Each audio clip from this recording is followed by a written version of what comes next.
Hello, honeys, and welcome back. As per usual, I've spent the last week combing through our typical hives for sweet stories for you, and without any further ado or punning, we will begin. Our first follow-up of many today, Australia's continued to receive criticism over their decision to drop Khaled Sabsabi as their Venice Biennale representative. In the 2 weeks since that announcement was made, thousands of other artists have signed a petition calling for reinstatement of both Sabsabi and the curator D'Agostino, but Creative Australia, the federal organizing body making that selection, has not budged. This is a bit of a surprising move considering that the effects of this decision have been rippling far and wide. It prompted several resignations at Creative Australia itself, including the agency's visual arts department head, as well as a board member and painter-sculptor. Another who revoked support was patron and former Venice Biennale commissioner Simon Mordaunt, who stepped down as Australia's international ambassador for the show, telling The Guardian the controversy marked, quote, a very dark day for Australia and the arts, end quote. Also joining the calls for reinstatement were last year's representatives for Australia at the Venice Biennale. The duo criticized Creative Australia's board for, quote unquote, abandoning Sabsabi and D'Agostino quickly and without transparent process, in their own words, describing the move as a corruption of the entity's core principles. Both the curator and artist asked for privacy for now, but stated that they're grateful for the support from the arts community and public at large,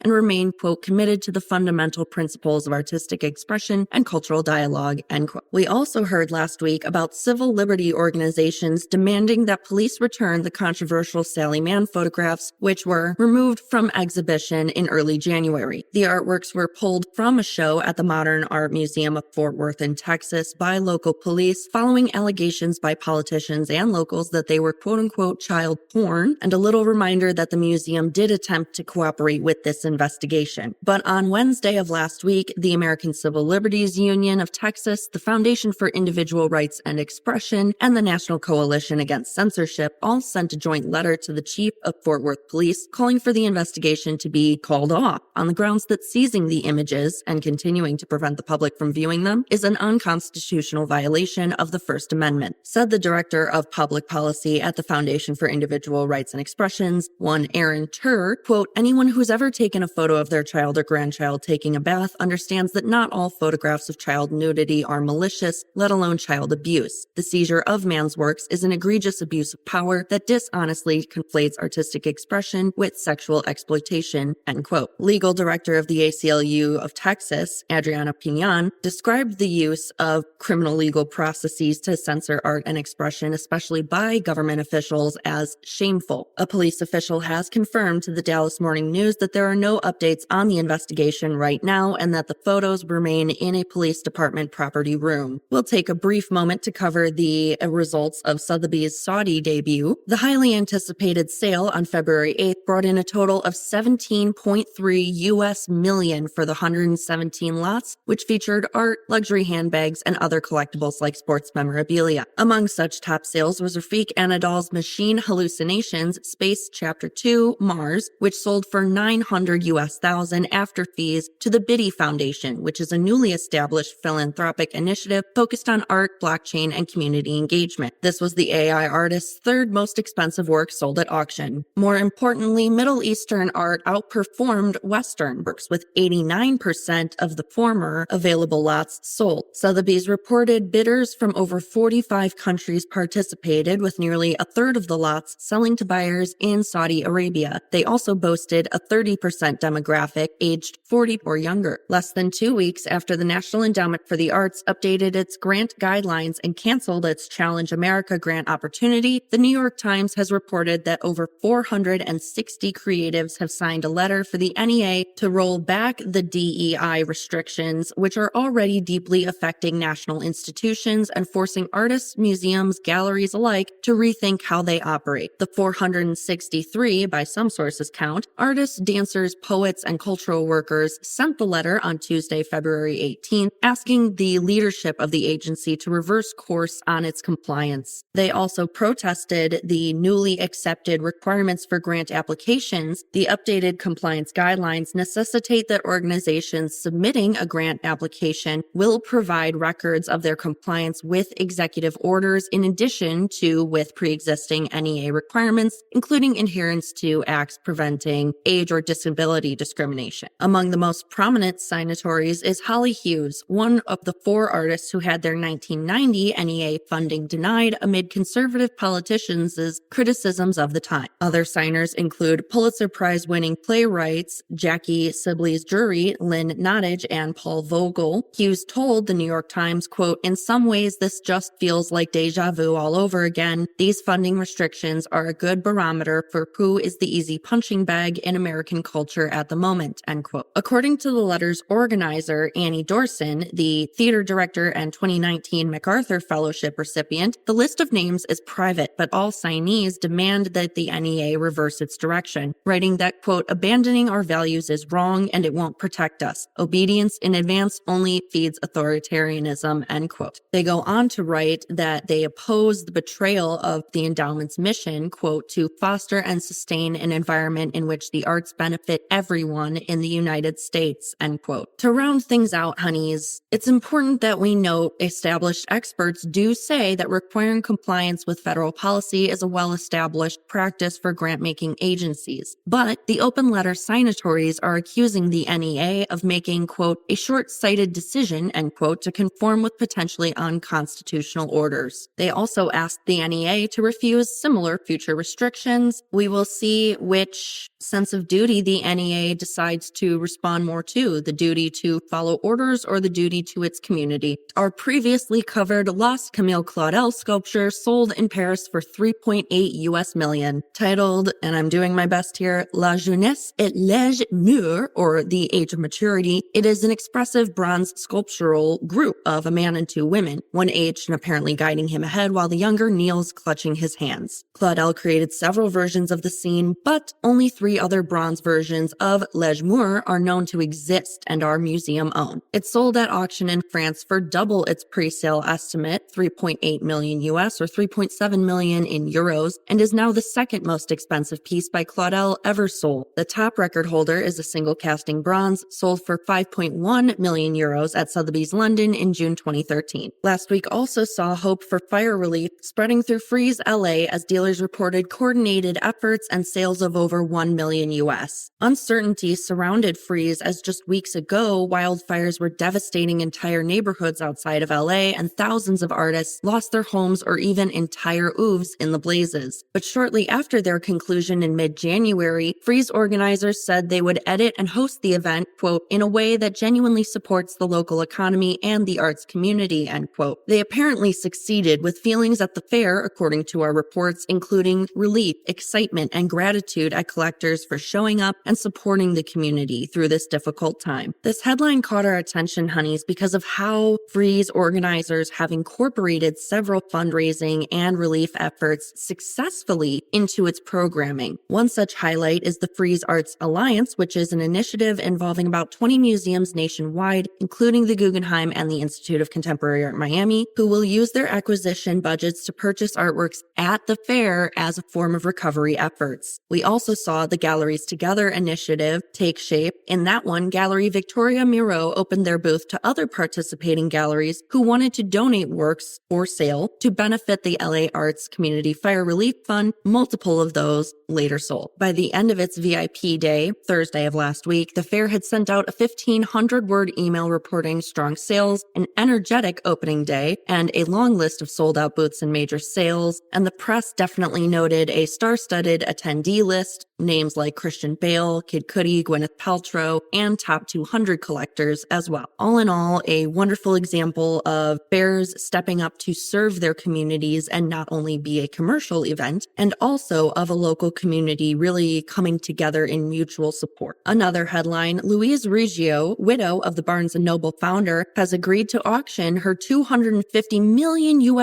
art collection at Christie's spring sale. Christie's made the announcement last Thursday after beating out Sotheby's for the tender for the former Art News Top 200 Collectors' collection. The 30 or so artworks will go under the hammer during the house's upcoming spring sales in New York. They include works by Pablo Picasso, Rene Magritte, Giacometti, and Piet Mondrian. The headline caught our attention, honeys, because Art News wrote about it, quote, "The Riggio sale will be a test for the art market's health after several years of disappointing auction results, not helped by global conflict, last year's U.S. presidential campaign, and now it seems President Donald Trump's plans to impose widespread tariffs, end quote. So as a barometer, this sale could be very important. Possibly our biggest story of the week here, honeys. We heard the Netherlands will repatriate 119 Benin bronzes to Nigeria. The transfer agreement was signed and announced on February 19th at the Wereld Museum in Leiden by Dutch Cultural Minister Eppo Bruins and Oligbile Holloway, the Director General of the Nigerian National Commission for Museums and Monuments, or the Nigerian NCMM. The Netherlands will be returning objects currently held at said museum. The bronzes were originally plundered by British forces in 1897 and later acquired by Dutch institutions. Such objects include many figurines, an axe, a relief plate, a hair ornament, and more. The municipality of Rotterdam will additionally return 6 other objects stolen in 1897 to Nigeria as well. The Nigerian NCMM put forth the repatriation request about a year after receiving a 2021 provenance research report from the World Museum on its Kingdom of Benin-related collections, itself done in response to a 2020 advisory report by Colonial Collections Committee of the Netherlands recommending that the Netherlands, quote, consider requests for the return of cultural objects in the possession of the Dutch state from source countries colonized by other European powers, end quote. Provenance researchers of the objects, Henrietta Leachy, Rosalia Hans, and Annette Schmidt say, quote, in the context of colonial warfare, looting was not an exceptional event. It was an integral part of the machinery of British imperialism that compensated for the cost of warfare and was used to finance military actions, end quote. This headline is especially important, honeys, because it marks one of the largest repatriations of the looted artifacts to date as momentum for such efforts continues to grow worldwide. Said Minister Bruins, quote, heritage is essential for telling and experiencing the history of a country and community. The Benin bronzes are therefore indispensable for Nigeria. It is good that they are returning, end quote. This is such a great example of negotiations over repatriation and them going successfully, especially from the last 5 years or so, as some countries, as we know, are lagging behind others. Germany really kicked off the momentum by concluding a deal to repatriate over 1,000 bronzes from various collections back in 2022. Of course, we know there are others, British Museum, who do not negotiate so effectively or open-mindedly. And from the good legal to the bad legal, our next headline, an art forgery workshop making fake Picassos was busted by police in Rome. The workshop was uncovered by Italy's Carabinieri Command for the Protection of Cultural Heritage, my favorites, a special police squad tasked with combating crimes specifically related to art and antiquities. The discovery was made in connection to an investigation by the Rome Public Prosecutor's Office into a number of fake artworks allegedly from the 19th and 20th centuries being sold on websites like eBay and Katawiki. The squad had been collecting evidence against a local art restorer who they suspected was at the center of the racket. Sure enough, after entering with a warrant, they found all the necessary materials to create multitudes of forgeries. And I can't stress enough how incriminating the materials they found were. These were forged stamps from defunct art galleries and collections. There was evidence of falsified artist signatures, hundreds of paint tubes, brushes, canvases, other materials, even fabricated provenance documents in the process of being made. The most damning of all, however, seems to be the paintings themselves in various states of completion. It's unknown exactly how long this scam has been running or how much profit was made on it. The Carabinieri has yet to reveal any suspected accomplices, but the actual works attributed to Picasso and Rembrandt often sell for hundreds of thousands, if not millions of dollars. Knockoffs of lesser-known artists, however, may be easier to sell online for sums in the thousands without drawing as much attention. And that's exactly what this forger seems to have been doing. The headline is particularly exciting given that late last year, Italian police discovered another forgery network across Europe involving 38 people with a $210 million value at stake. The suspects of that case even organized 2 Banksy exhibitions in Italy with published catalogs. Ongoing controversy over the holdings of the organization which oversees artworks shown by by Munich museums, the Bavarian state painting collections, reached new heights last week after an incriminating report in the Süddeutsche Zeitung. The German publication reported at the beginning of last week that, based on an internal document from 2020, the organization currently holds nearly 200 works that were looted by the Nazis without ever revealing this information to neither the heirs seeking them nor the general public.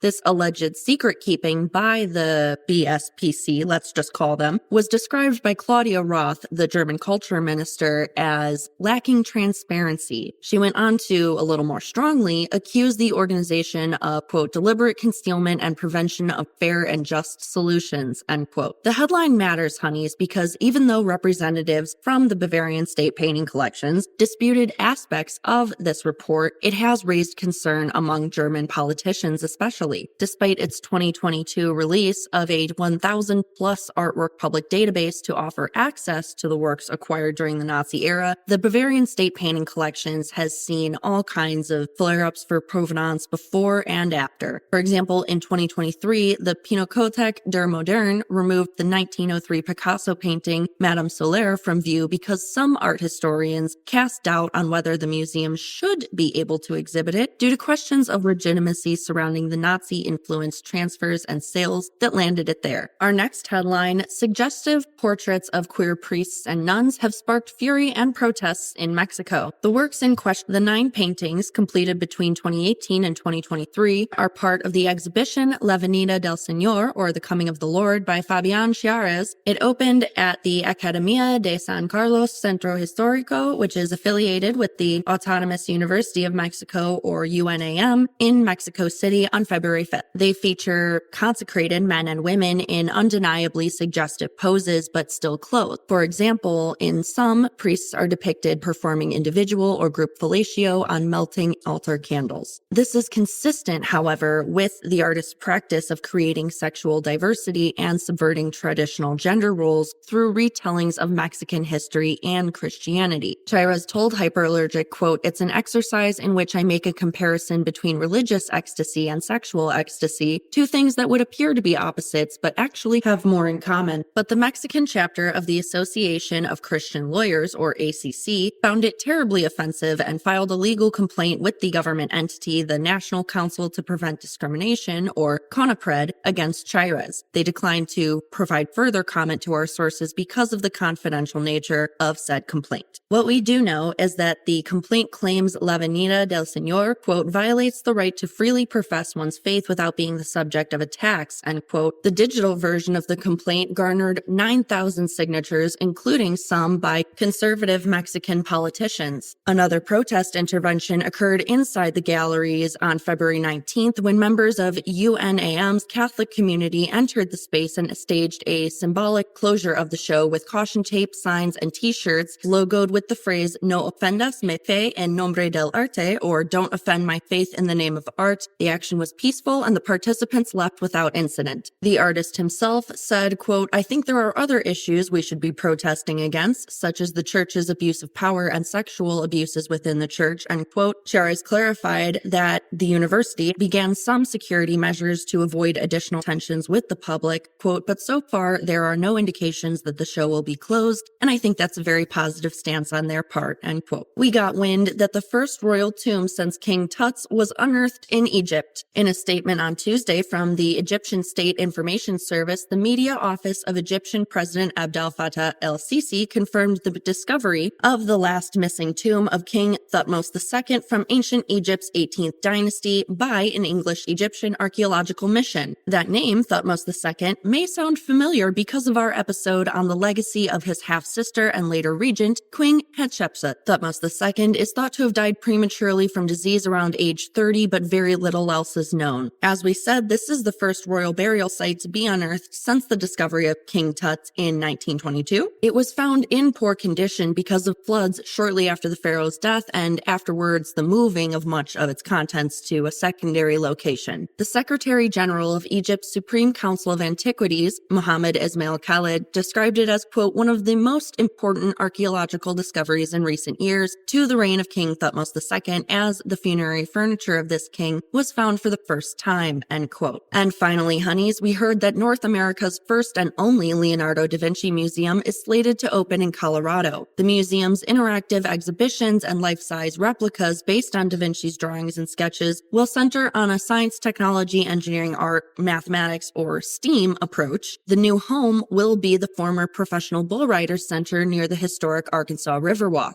We noticed this attention, honeys, because as Art News writes, quote, an influential part of finalizing the decision was a 10-year exclusivity memorandum of understanding with the Italian craftsmen's organization Artisans of Florence, which oversees the operation of Da Vinci museums and which now ensures that Pueblo will be the only permanent Da Vinci museum of its kind in the United States, end quote. All right, honeys, that's all I have for you today. Hope you've enjoyed your Beesness. Hope we've got you buzzing. I am taking the weekend off to go up north with family, and I will talk to you all next week. Take care until then. Hydrate or die-drate, and talk soon. This podcast is produced, created, hosted, formerly edited, and fact-checked by master's degree holder Celia Bugno. Chris Meinhold is responsible for our editing, mixing, and our intro and outro music. Special thanks to him for that. And as always, remember to like, subscribe, share, comment, so on all your favorite listening as well as social media channels.